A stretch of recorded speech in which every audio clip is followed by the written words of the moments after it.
Today, EU finance ministers meet in Brussels to discuss the implementation of the measures agreed on at the June EU summit.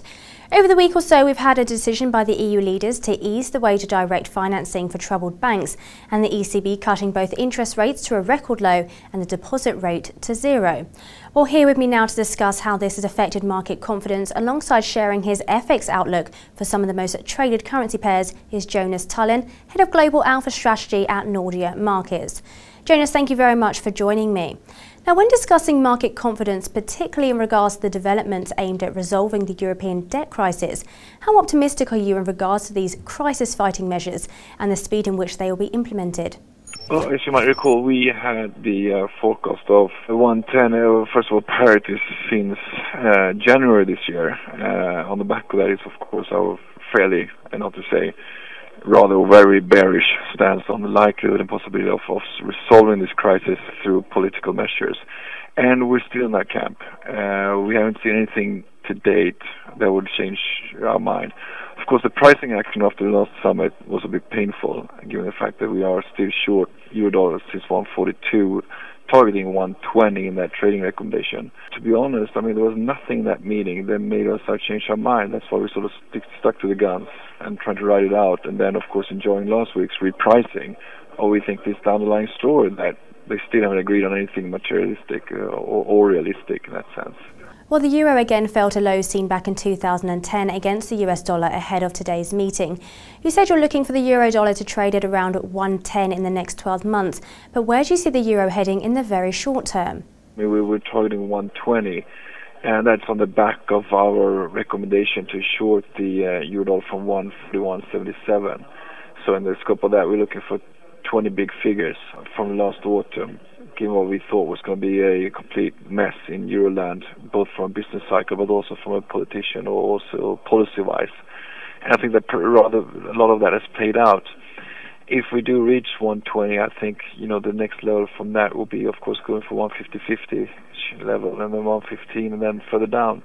I mean, there's really nothing stopping the euro. For us to change our mind, we need to see some kind of repricing in the GDP-weighted CDS basket or the euro basis, or a complete turnaround by one or the other side in this debate, and we can't really see anything of that going forward. Also, where do you stand in regards to the prospect of the Federal Reserve adding more measures in order to support the US economy? In terms of QE3, we are very, very doubtful, and we did not think that was going to come through, and we still don't think that's going to come through. The reason, of course, being the severe diminishing returns on any type of QE that we've seen, and also given the fact that we are entering sort of political tricky waters, in the sense, do you really want to push up inflation and be seen sort of taking one side or the other in front of the election? So in that sense, an extension of Operation Twist was the logical outcome. We don't believe in another QE in the sense you just go out and there and blow up the balance sheet even more, given the fact that it hasn't worked before in terms of the real economy. Moving on to the Bank of Japan and the yen, is your view at Nordea for the Bank of Japan to leave policy unchanged at this week's meeting, or for the BOJ to expand its asset purchase fund? And how do you expect the dollar-yen to trade as a result? Well, I think they have to do something sooner or later, but for this week we have a flat, as we call it, no change for this week. So a fairly flat dollar-yen focus going forward. Trading-wise, though, it's one of the two currencies that we do enter being long, apart from the dollar.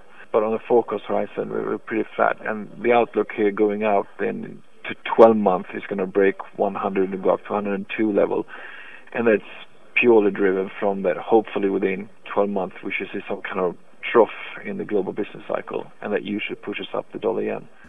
Well, last week we saw the euro-Swedish krona drop to its lowest level since the year 2000 after the Riksbank left rates unchanged at 1.50%.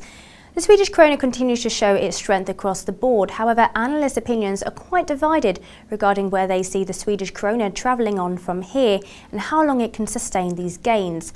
At Nordea, what scenario have you built your euro stocky case on over the next 12 months? Well, the scenario we have is that the Riksbank will have to sort of adopt and react to the slowing global economy, and especially the slowing European economy. That said, however, the Swedish Riksbank is a severely backwards-looking central bank, in the sense that they need to obviously to see the hardcore data. and then I refer to GDP, industrial production, etc. And that means that you're going to have a window of 3 to 6 months where the market's going to front run them. And that's probably what we're seeing now in terms of the EUR stocky. Of course, also then, given the fact that leg, we estimate that about 90% of the pricing in that is down to the euro, not so much on the stocky, given the fact that we're trading in the same direction as euro NOK, euro C, euro Kiwi, etc. So this, we think they're going to react. We think they're going to react late, probably by 2 small measurements.